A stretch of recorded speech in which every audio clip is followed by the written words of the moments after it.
اللہ تعالیٰ نے جو اس ساری کائنات کو بنانے کے بعد اس کے پورے نظام کو چلایا، اب اللہ تعالیٰ اس پوری بنی بنائی کائنات کو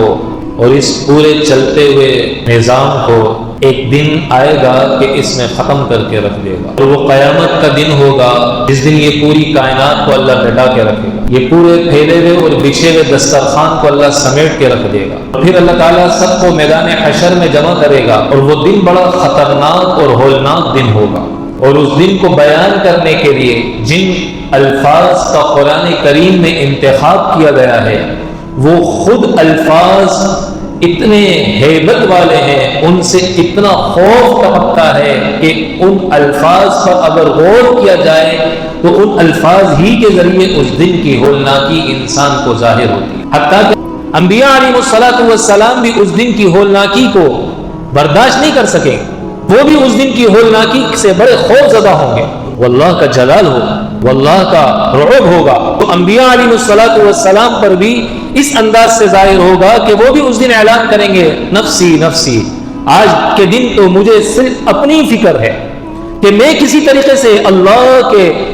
غضب سے، اللہ کی ناراضگی سے بچ جاؤں، جبکہ انبیاء علیہ الصلوۃ والسلام نے اس دنیا کے اندر کوئی ایک گھڑی بھی ایسی نہیں گزاری ہوگی جس میں اللہ کی ناراضگی والا کوئی کام انہوں نے کیا ہو اور وہ باقی رہے ان کے نامہ اعمال میں، اور وہ اس حال میں دنیا سے رخصت ہو گئے۔ صحابہ کرام کے ساتھ نہیں ہوا، تو انبیاء علیہ الصلوۃ والسلام کی شان تو صحابہ سے اونچی شان، انبیاء علیہ الصلوۃ والسلام کی عظمت اور انبیاء علیہ الصلوۃ والسلام کا مقام تو صحابہ سے بھی اونچا مقام ہے۔ تو میرے دوستوں، میرے عزیزوں، وہ دن بڑا خطرناک اور بڑا ہولناک ہوگا۔ اس دن اللہ جس پر اپنی رحمت اور اپنا فضل فرمائے اس سے بڑھ کر خوش نصیب انسان کوئی نہیں ہو سکتا۔ جس دن سورج سوا نیزے کی بلندی پر ہوگا، آج سورج کتنا دور ہے، اس دوری کے باوجود بھی سورج کی گرمی ہم سے برداشت نہیں ہوتی، سورج کی تپش میں ہم ٹھہر نہیں سکتے، سورج کی کرنیں جس چیز پر پڑی ہوں اس چیز کو ہم ہاتھ میں لے کر برداشت نہیں کر سکتے، اتنی وہ بھی گرم ہو جاتی، ہمارا ہاتھ جلنے لگتا ہے، ہمارے قدم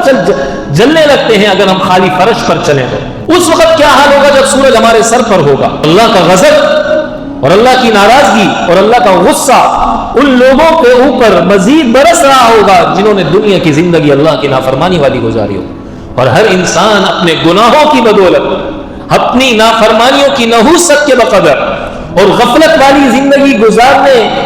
کے انداز کے مطابق وہ اپنے پسینے میں ڈوبا ہوا ہوگا۔ چنانچہ اللہ کے نبی نے فرمایا نا، کوئی ٹخنوں تک، کوئی گھٹنوں تک، کوئی ناف تک، کوئی سینے تک، کوئی پورا پسینے میں ڈوبا ہوا ہوگا۔ لیکن کچھ خوش نصیب اس دن بھی ایسے ہوں گے، یوم لا ذل الا ذل، جو اللہ کے عرش کے سائے تلے نور کے منبروں پر، نور کی کرسیوں پر عزت احترام کے ساتھ اونچے مقام اور رتبے کے ساتھ بیٹھے ہوئے ہوں گے، ان کا احترام کیا جا رہا ہوگا، ان کو ایک مقام دیا جا رہا ہوگا،